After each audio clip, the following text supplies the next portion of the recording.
Majoranca dhe opozita do të shkojnë në parlament me raporte të ndryshme sa i përket çështjes së Belinda Ballukut. Pas 5 orësh diskutime, Këshilli i Mandateve shqyrtoi kërkesën e SPAK për heqjen e imunitetit të Ballukut.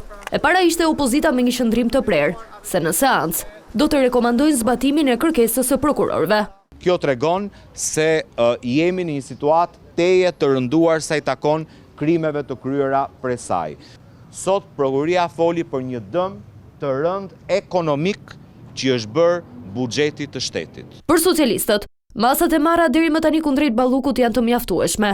Megjithatë theksuan se qëndrimin e tyre do ta japin pas hartimit të raportit. Ne nuk ishim dakord me atë mënyrë se si ka ardhur, si është propozuar.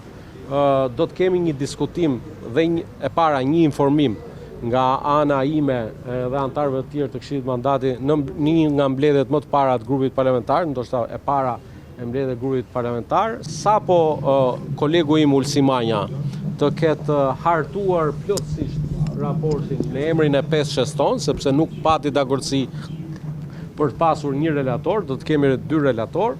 Më herët, në mbledhjen me dyert të mbyllura prokurorët e SPAK u shprehën se Balluku ka intimiduar dëshmitarët, ndërsa theksuan se arsyeja e kërkesës për pezullimin nga detyra erdhi për shkak se mund të cënohen provat.